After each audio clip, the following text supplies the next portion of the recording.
Hi guys, sorry about that. Hi to everyone who's watching on Facebook. Just learning the ropes here, so apologies about what happened there. My name is Zoe Turner, and I bring you conversations that aim to inspire and strengthen your knowledge so that you can upgrade both your life and business. And today, I am speaking to Adam Cox. Oh, sorry guys. I was having problems with my microphone then. So on Facebook, you'll probably only hear it through the audio. So today I am speaking to Adam Cox. Adam is a UK leading hypnotherapist, and he's a phobia specialist. He can help move you from a place of fear and anxiety to ease and calm. And he's, like I say, he specifically works with individuals who have long-standing phobias. So welcome to the podcast. Thank you for the invite, Zoe. Thank you. You're welcome. Adam, first question is, you are a phobia specialist. What is a phobia? Yeah, a phobia is different from a fear. So a couple of years back, I was invited to go on BBC Radio because new research had showed that people had a phobia of losing their phone or running out of batteries on their phone. And I had to explain to them that's a very valid fear, but it's not a phobia. What makes it a phobia is that it's an unconscious, intense feeling of anxiety caused by a trigger that they're not in control of. So typical phobias could be phobias of animals, for example, like spiders or dogs. But effectively, nobody chooses to see a spider and think, oh, I'm going to be scared of that. For it to be a phobia, they have an unconscious reaction. They're not choosing to feel that way. And it's really intense. And most importantly, to make it a phobia, it's generalized. So you don't have to have seen every single spider in the world to fear them. Anything that kind of looks like a spider is going to create a similar reaction. Okay. Is there a difference between a fear and a phobia?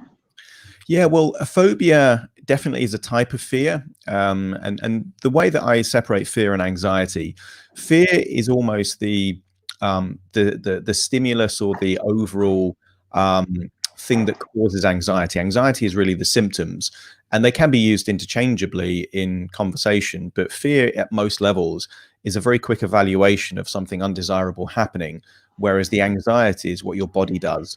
So some people shake, some people get muscle tension, some people cry, some people just kind of feel horrible, or they get very stressed or lots of adrenaline. But anxiety is the response of the fear, and the fear is normally the cause of the anxiety.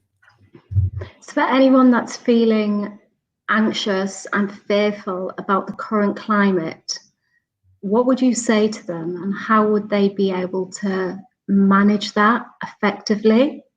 Yeah, so it's a great question, and the thing is, a lot of fear comes from trying to manage or deal with undesirable consequences. And right now, there are so many different variables, so many different variations, that it's difficult to know what to be frightened of. So, for business owners, for example, they might be fearful that their business might not survive. For people that are stuck in their homes, they might be fearful of going out shopping because they might catch an infection. So there's going to be lots of different things. Now, overall, one of the key things that makes fear is some kind of evaluation. Now, there'll be some people, and you might know a few people, that are totally not bothered by the coronavirus at all. They're kind of, some people might be really stressed and anxious, and they're looking around and they're seeing people, and they're like, well, why aren't you bothered by this? And it's simply because they've given it a different meaning. They've evaluated it in a different way.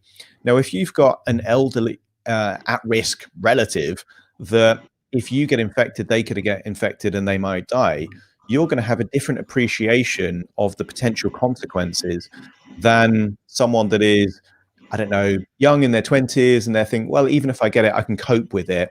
They're going to evaluate it differently, just on a pragmatic level. But equally, within individuals, you might have, several people of exactly the same age, similar situations, but because they perceive things differently and they evaluate things differently, they're going to have much different levels of anxiety. And the key really is to accept what you can't control and to influence what you can control. And then that gives you the benefit of being able to evaluate risks in a very accurate, useful way, but not worrying about things. When most people have high levels of anxiety, they tend to catastrophize and they tend to think about things that they're really not in control of. There'll be people worrying right now that aren't nurses, aren't doctors, worrying that there's a lack of face masks. Well, that might not even have any impact on their life, but they're still worrying because there's a lack of availability. And we saw when people were literally panic buying toilet paper and pasta, that, when things look scarce, they're thinking, well, I like the control of knowing that I have that, even if I don't need it. So, you see interesting reactions to fear as a species, and let's not forget we're an animal, and our minds, our brains are hardwired for survival, which is why we do a lot of these strange things every now and then. Yeah, thank you. That was really interesting. I particularly liked what you said about it's the meaning that we attach, which creates the fear. So moving on to how can you actually cure fear so quickly? You're well known as the phobia guru, someone who works very easily and quickly with somebody to cure any phobias or anxieties that they have. How is it that you do that so rapidly? Yeah, I think it has the perception of magic, and the metaphor that I use quite often when I do talks on fears and phobias and the rapidity of change is that if you're watching a magician on stage, it looks magical because you don't know all of the preparation, all of the kind of the background things that's going on, the misdirection and everything else. When I do a workshop and there's maybe 20, 30 people there and they've got intense phobias and they've had them for decades, and then within a couple of hours they don't have those phobias at the end of that, it looks magical. It looks, because the brain is thinking, well, change. Most people have a belief system that change takes a long time. That's one of our core belief systems. A few people that are familiar with hypnotherapy, NLP, some of the rapid change approaches, do appreciate that change can take very, very, it can be instant almost if you find the right leverage. and more importantly, you know what you're doing. Where it came from for me is the personal struggle that I had of for several years dealing with very, very intense anxiety. I had various phobias, but I also had social anxiety. So for about a period of almost a year, rarely leaving the flat that I was in. So effectively, my first client that I had to kind of really deal with phobias and severe anxiety was me. And I would love to say I did it in an hour back then. I didn't. It took months and months, because I had to research what worked. I was my own guinea pig. I had to test out different kind of things. But eventually, if you do something enough and you pay attention to what works and what doesn't work, you build the sensory acuity. You find enough distinctions to figure out, okay, that works and that doesn't. And when things don't work, you then refine it and find out when it does work when you're dealing with other people. So the reason now that I can help people get rid of phobias very quickly is that I've worked with hundreds and hundreds of phobics. And doing these kind of principles where you get people to give a different meaning to whatever the stimulus is. Sometimes education can help, but sometimes it really is psychological techniques that some of these were created in the 1960s, 1970s, and are just not widely known. And it's kind of crazy. Like in the medical profession, if there's a technique that works, doctors, surgeons, they're trained in that specific thing because it works. In the mental health industry and in the therapy industry and the change industry, it doesn't, people get very loyal to belief systems and their methodology and their approaches, and they become very tribal. And there is weirdly, when you think about the intention is to help people, there is a lack of an emphasis on what works and what works quickly and what's in the benefit of the client, which is kind of strange in a way, but I tend to not be loyal to any particular set of tools, but become obsessed with how do I get the outcome for the client quickly. And that means that I'm not restricted to any one particular approach. I can use every approach to find out what works best. And there are certain approaches, including hypnotherapy and NLP, certain approaches that do work very quickly for some people, but then they don't work for all the people. So you have to have a toolkit big enough to kind of figure out what works for each individual. Yeah. Congratulations on overcoming your own fears. Speaking to you now, it's very hard to believe that you were once that person. You have your own podcast, you have your own talk show, you're a successful leading hypnotherapist, you worked on Harley Street, and you, I was going to say something else then, but I can't remember. But yeah, it's just incredible. It's incredible to see from where you've come to where you are now. And if there's anybody watching this that has any kind of fears, then I guess just listening to you and your own personal story is an inspiration, because they can overcome that. And there are, we're discussing now, there's techniques and strategies that they can use to overcome that quickly and easily. I think one of the most important lessons that I learned with anxiety can feel very overwhelming.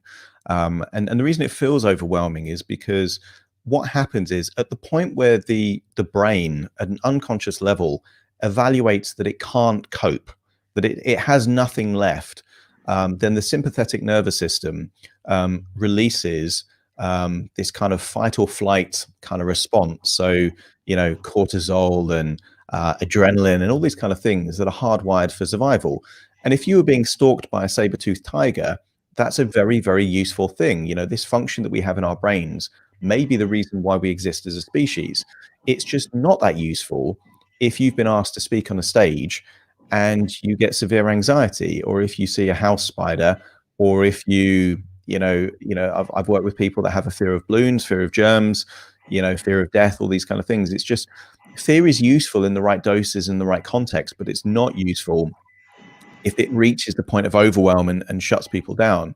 And when I'm working with clients and I can see that they have severe panic attacks, that it's really distressing, these are frequent things, I ask them a question and I say, right, when was the last time that anxiety killed you?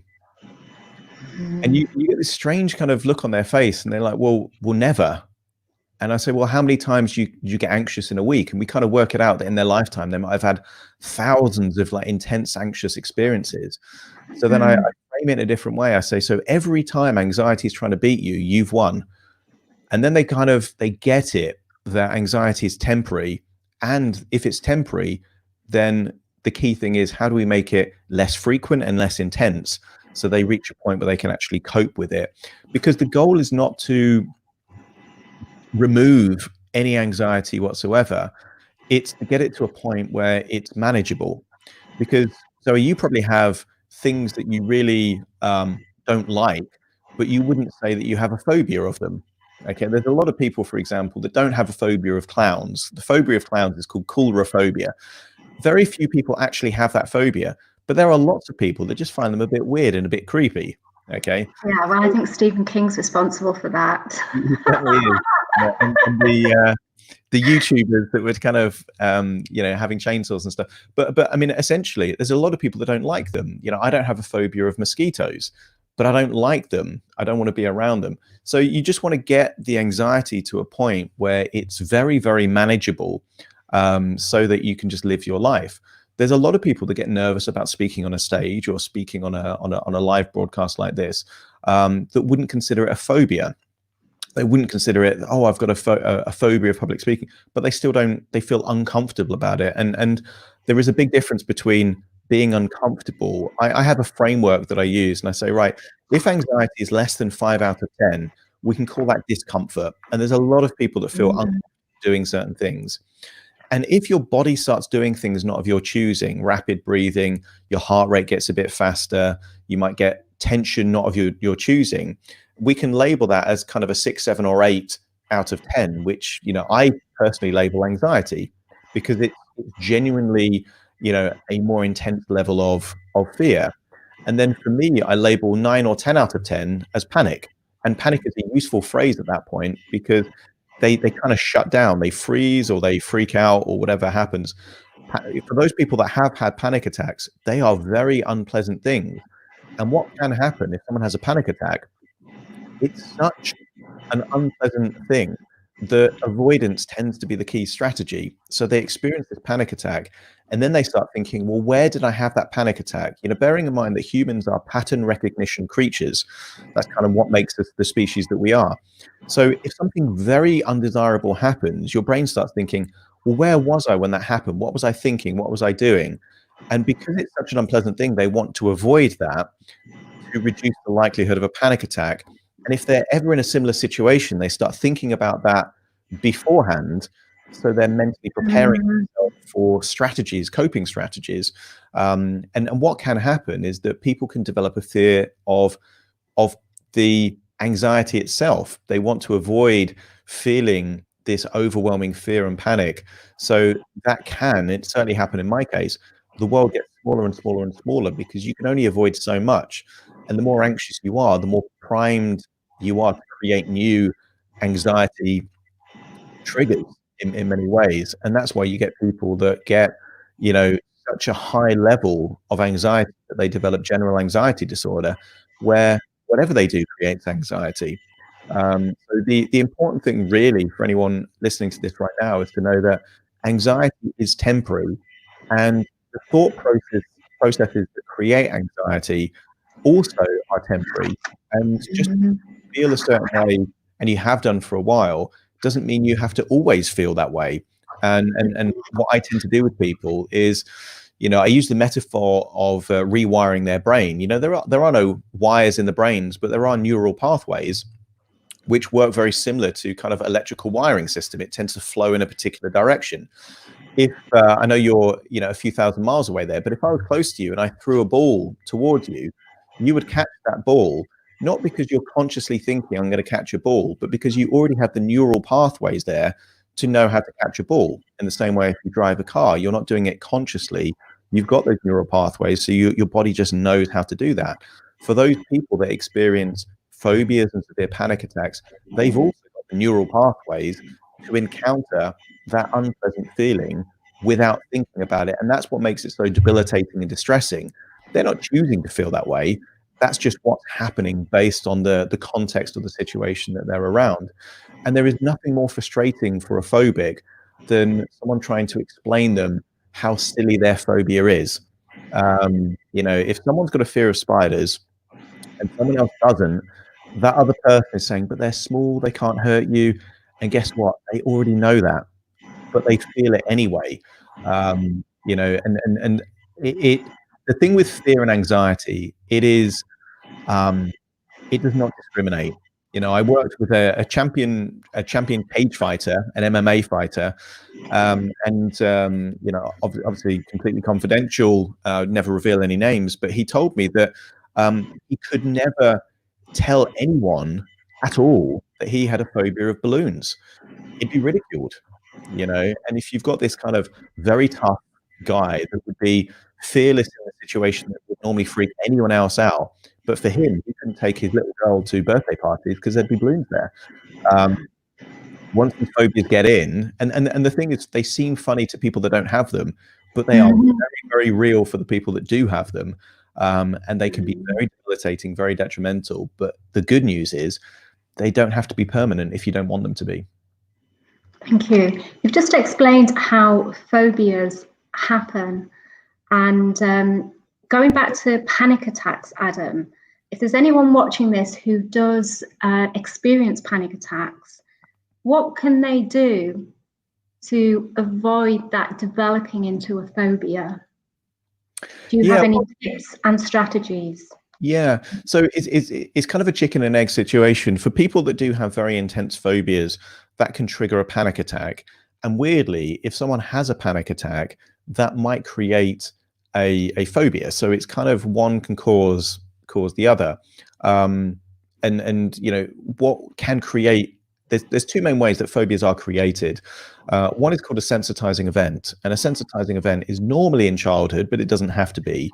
Someone experiences something that causes a high level of anxiety at the very point where they are around that particular thing. So, you know, for example, I worked with a guy who had a phobia of dogs, cynophobia, and he said, yeah, I think it probably happened when I was a child because the neighbor had a big dog. And he could remember a time where he was by a fence in his garden and the dog, a big dog, jumped up at the side of the fence, started barking, and it would have been literally this far away from his head. Yes, there was a fence in between there, but if you're a 5-6-year-old boy and you've got this huge dog that's like twice your size barking and you're not expecting it, that's going to create high levels of anxiety. The dog barking, the look of the dog, he wants to avoid that situation. He's going to be making pictures of in his head of that dog. Well, that's how phobias are created. The second way that phobias are created are from learned behavior. And it seems weird, but a lot of people will learn a phobia from their parents. So their parents are absolutely terrified of speaking in public, or they're scared of a mouse, or whatever it might be. The child sees that, and then they start thinking, that must be a legitimate fear. And a lot of people can be resentful to their parents or someone in their family that had the phobia because they know that they're the cause of that. But equally, what most of us do, most of our learning is learned in that way. The first language that we learn to speak is not in a classroom. It's being surrounded by the people that we live with, and you just kind of hear them talking. It's a very fast way of learning. And you don't need to be run over by a car to know that crossing a road can be dangerous, because you witness that firsthand from the reaction of the people that you're around. So it's a form of accelerated learning. It's just learning something that isn't particularly useful. To answer the question, how can people reduce panic attacks or kind of severe anxiety? The key thing is a panic attack feels so overwhelming that everything kind of shuts down. There is a belief for a lot of people that have panic attacks that they will die in that moment because they tend to forget to breathe. Their heart is beating like they're sprinting, even though they're stationary. And when your body starts doing things like that, it's not a ridiculous thought to think, I'm going to die here. You know, it's such an unpleasant kind of feeling. The key thing, if someone's actually having a panic attack, there's a few very useful things to do. And you don't want to take really, really deep breaths and really long breaths, because that can hyperventilate and actually can cause more, of the distress. But what you want to get used to breathing normally. And what can happen when people are having a panic attack is, quite frankly, they forget to breathe, because they're focused on so many different things. They're very focused on breathing in that they forget to breathe out. So one of the key things that really makes sense if you're having a panic attack is just to not have really, really deep breaths and things like that, but just force an outward breath out. Just kind of imagine that you're trying to blow out a candle that's like a meter away, and that Mm. lungs, which then forces you to breathe in again. You don't want to take really deep breaths, but just get used to breathing normally, because if you're breathing normally, that your body can seize that as well, oh, things are okay. And you have got the ability to have that almost a little bit of a hack to say, if I can just get myself breathing normally. Yeah. And that's easier said than done when your brain's running at 1,000,000 miles an hour, your blood's filled with adrenaline. But if you can get to that point of kind of thinking, right, okay, just kind of breathe out, that's really going to help. The second thing is to accept that it is temporary. And for those people that have had panic attacks before, well, the panic attacks didn't kill them then, so it's highly likely it's not going to kill you now. So just knowing that you're going to get through this. And a really useful metaphor to think about panic attacks is, even the phrase panic attack implies a victim, that panic is attacking you, okay, which is not a helpful framework. Whereas a more useful framework is a wave. Now, most people have had the experience of being at the beach where there's big waves, bigger waves than normal. And if they just stand in front of big waves, the waves are going to knock them over. They're going to be the victim of the wave. What most people learn fairly early on is that if they go into the wave, then actually the wave has less ability to, impact them, if that makes sense. So I encourage a lot of my clients to start perceiving anxiety not as something external happening to them, but something they're experiencing with the anxiety. So they can kind of ride it like a wave, Mm. temporary, which is a really useful way of kind of thinking about it. And also reframing it from, this is happening to me, to, well, this is something that I've beaten before, I can beat it again, and each and every time I beat it, it increases my score. Now, if you look at a very successful boxer, if you look at Floyd Mayweather, for example, considered one of the best boxers around, 50 fights, never lost a fight. Okay, well, if you start perceiving that every time anxiety tries to fight you and you come out and it hasn't killed you and it's not knocked you over and you can still carry on with your life, a lot of people out there with severe anxiety have got a record better than the very best boxers because they've never lost against anxiety, but they always will win. And reframing it that whenever anxiety comes along, you've got the skills and abilities to actually deal with that, again, is a useful way. So some of it is how you evaluate what's happening. Secondly, it's also thinking about, what am I in control of? So you can control your breathing, you can control your thoughts. There's certain things. There tends to be a lot of rapid inner dialogue, which can effectively amplify anxiety. So what can happen if someone's having a panic attack because they really don't want a panic attack? If they are in a situation and they start feeling tense, normally right there in the pit of their kind of intestines, they might have a little internal phrase, and that internal phrase is, "Oh, it's coming." And then their heart beats faster. It's like, "Oh no, my heart's beating faster. Like something's gonna happen here." It gets faster. "Oh no, I'm gonna die." Now, if you say these kind of things, then effectively you're evaluating it that you're not in control, and then at that point, the sympathetic nervous system kicks in, and then your body's filled with adrenaline. And when you've got that much adrenaline in your blood, well, yeah, your heart's going to beat faster. There's going to be lots of things happening, but it will be temporary. And one of the reasons that it's worth sharing why it's temporary, your body can only produce enough adrenaline to last about 20 minutes, 25 minutes top. So, your body's going to run out of adrenaline before long anyway. So this is not a permanent thing, but it might be an undesirable thing. So in terms of handling panic attacks, it's kind of knowing it's temporary, and you can start shifting your focus away from what's happening to you, but more happening with you. Yeah, that's interesting. So having these techniques and tools in your kit can definitely help. I know from a personal perspective, panic attacks, thankfully, is not something that I've experienced a lot of. However, there was one occasion when I was doing a triathlon race, and I was doing the swim. I don't really like the open water at all, so I'd kind of avoided all my training in the open water, and the weather was bad. Like those waves were really, really high. So high. I mean, I remember they were going to cancel that event. It was a 70.3, so it was 2.4K in the water. And they were going to cancel that event, but they didn't. Instead of having one loop, they had two loops. So you had to kind of get out of the water. The waves were that strong. Initially, I was doing doggy paddle. I was doing doggy paddle and breaststroke. And like you were just describing then, I was creating this kind of, I had a little voice in my head, and it was saying not very nice things to me. And I remember just saying to myself at one point, I knew a panic attack was coming on, but obviously when you're familiar with kind of different tools and techniques to use, you know, you can apply them and overcome it.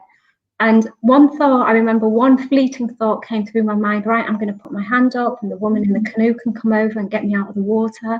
And then I remember thinking, oh no, I'm not going to give in this easily. I'm not going to give in all this training. I'm not going to give in. And that's when it clicked. And I started, the waves that were bashing against my head, as strangely as this sounds, I like boxing, right? And, you know, when you're in the boxing ring and you're being hit and, you know, look, I mean, no one likes being hit, but at that time, I was just imagining that I was in a ring and the waves that were coming over my head were as part of my sparring session because they were bashing me. And that got me through it to the point that it sounds a bit perverse, this, because I certainly don't like being punched, but to the fact that I knew that I had to create something in my head that was going to get me through out of that swim, and that's what did it. And I actually got to the point where I was enjoying, I pretended that I was enjoying it. And looking back, I wasn't, but I knew I had to create that in my own mind to get through it. So yeah, it can be overcome. And if there's people listening to this that experience debilitating panic attacks using the techniques that you've just described, Adam, they can, you know, they can overcome them. Yeah, totally they can. And you know, once you've had one successful time where you've been in a situation that previously would have caused intense anxiety or panic and it doesn't, then that gives you evidence that you can cope again. And because you know that you can cope again, then anxiety gets even less. So, you know, you can take the control. You don't have to constantly fight this. You know, you can get to a point. And one of the things that I encourage people to do, and it works on the principle of, in many ways, cognitive dissonance. It's kind of how we evaluate what actually happens.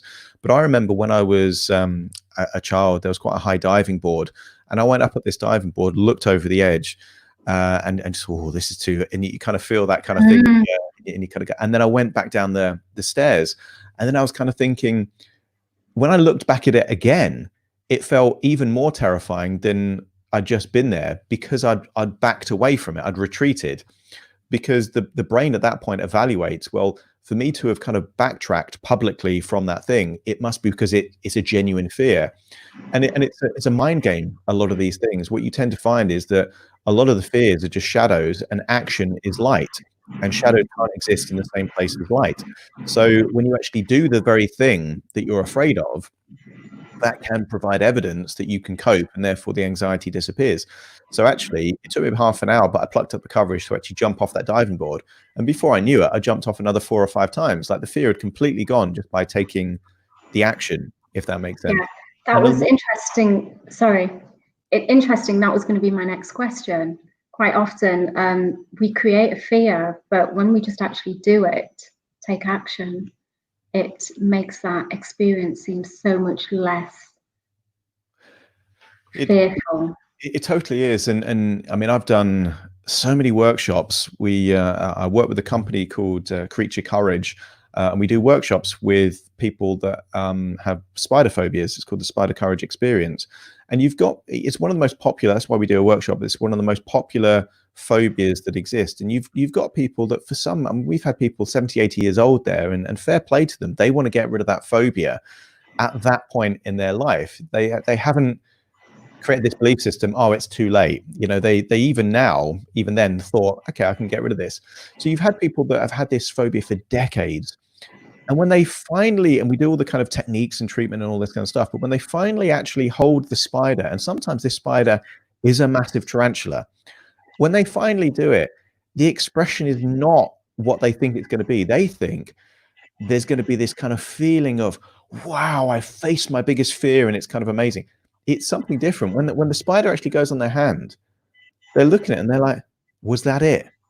Because what they've really been facing hasn't been a fear of spiders, a real fear of actual spiders, but they've been dealing with their internal representation of what that fear means for all these decades. You know, we had a lady that hadn't gone in her garden for like 3 years because that's where the spiders were. Now, every now and then we need to collect spiders for the workshop. Sometimes I can go out into a garden and not find a spider. But in her mind, she couldn't even go outside because she had a picture in her head. It was just filled with spiders. Sometimes you're not dealing with reality, you're dealing with the perception. And sometimes the perception, if it's linked to an emotion, feels real even when it isn't. And the reason why action can destroy a lot of those fears is that you figure out that it's nothing like what you've been thinking it is. It's no different with the child, you know, imagining some monster under the bed or in the cupboard or something like that. That can feel terrifying. But what do? Switch the light on, open the cupboard. Ah, there's nothing there. The action can destroy the fear very, very quickly. Thank you, Adam. Adam, as a hypnotherapist, but also an entrepreneur, what advice can you give to any business owners at the moment who are struggling, who have seen their businesses come to a standstill, or have even realized that they don't have a business model and they're having to create something else? What advice can you give them? Yeah, I mean, it's difficult to give, you know, specific advice because everyone's business is different, you know, and they're in different circumstances. So I'm fortunate that I have as well as a hypnotherapy practice, I have a PR agency, and we've been able to respond in the sense that people are still working, they're just working from home. Now, for those people where technology enables them to adapt, well, that would be my advice. You know, look at the ways in which you can still serve your clients and serve your customers in a way that doesn't mean you have to stop. Now, we're seeing lots of very innovative things. Personal trainers are kind of doing classes online, for example, and you know, people are turning from doing the thing for them to showing other people how to do it, a consultancy model. So I would say the first thing to do really is deal with certain harsh realities, and I you know, there is a perception that, you know, people that are, you know, in, let's say, this kind of positive thinking or personal development kind of bubble are thinking, right, well, just always think positive. Well, that is that's as dangerous as always thinking negative, because if you're thinking, well, everything's going to be fine, don't have to worry about anything, and there is a complete absence of any kind of fear or anxiety, well, then you're not going to do what's necessary to adapt and change. You know, in nature, it's the animals that adapt to their environment that survive. Now, you don't want to be one of those creatures that say everything's fine, it'll be okay, nothing to worry about, because that won't prompt you to evaluate and make the changes necessary to adapt in whatever your particular market and model is for you. So that's a dangerous strategy. So I would say first thing is to accept harsh realities. What are the things that absolutely would happen, could happen, may happen, in that order? And then try and work out how you mitigate those particular harsh realities. You've got to deal with things as they are, not as you want them to be first. But then, you know, and a lot of the harsh realities are that we're not in control of a lot of things. You know, I don't sit in those COBRA meetings. You know, I have nothing to do with politics. There are, you know, I'm not a frontline doctor. There are so many things I have no influence over whatsoever. But I can accept that people are doing their things in those related areas. So for me, my job is to really focus on what I'm in control of. So I'm in control of my own emotional state. I'm in control of how I communicate to my team. I'm in control of the strategy and the different ways. I'm in control of checking in and working out what we need to do differently.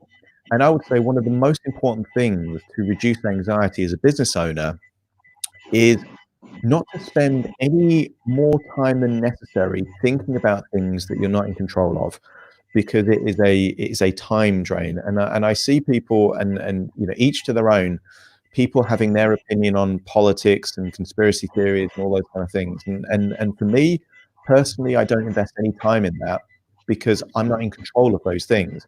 I can control how I respond to lockdown rules, social distancing rules.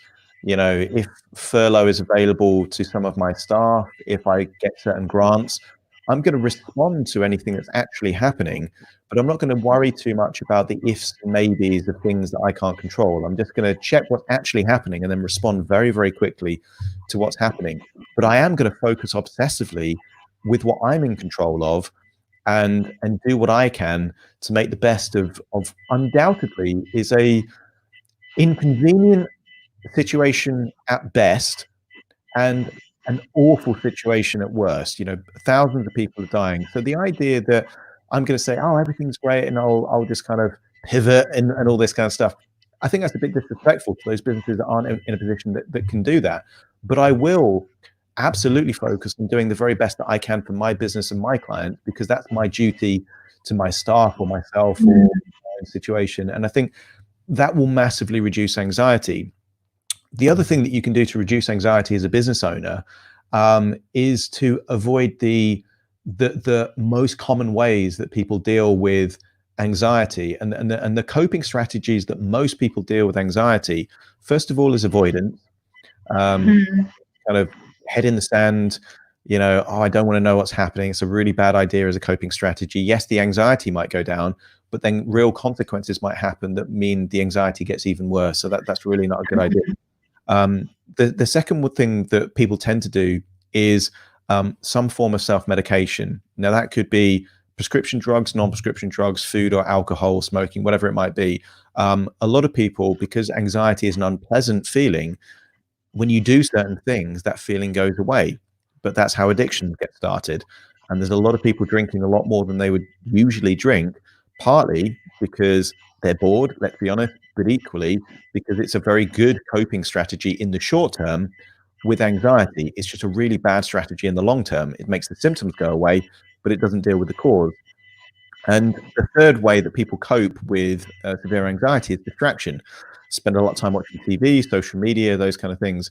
Now, these things, they're okay in small doses, but you don't want to rely on them as a long-term coping strategy. So the key thing is thinking, right, what is the real root cause of the anxiety here? And can I fix that in some way? And sometimes how you fix it is accepting that you can't control it. Acceptance is still a form of fixing that source of anxiety. But if you can influence it in any way, then that's an ideal strategy, because then you're getting to the root cause rather than, putting a sticky plaster on something under the surface. But if people are feeling horrible and it's the anxiety symptoms they want to manage, then there's a couple of things that they can do. And one of the best things is any form of exercise and fresh air. Use that daily exercise, get out in nature, get some fresh air if you can.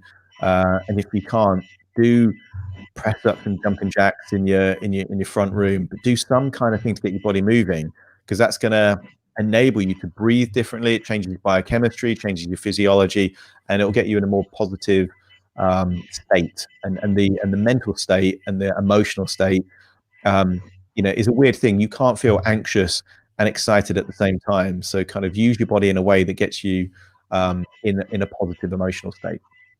Okay, that's fantastic. Thank you so much, Adam. Thank you for your time today. Where can people find you? Yeah, so I'd say there's a couple of things that might be useful just on the back of this episode. So if someone has a phobia or severe anxiety, I do free 30-minute consultations to explore how I could work with them. And there's also lots of free content, free videos on phobias and anxiety. And that's at phobiaguru.com. And right now what I'm doing, I launched a second podcast recently called The Hypnotist. and I've just got free hypnosis sessions on there. So a lot of the time people can't afford to work with a hypnotherapist. So if you want to, and there's a lot there dealing with anxiety and empowerment and resourceful state. So if you go on Spotify or Apple Podcasts and just put The Hypnotist, you'll see half of my face on the screen, and click that and you can get some free hypnosis sessions. That's fantastic. Thank you so much, Adam. I appreciate your time today. Thank you for coming on.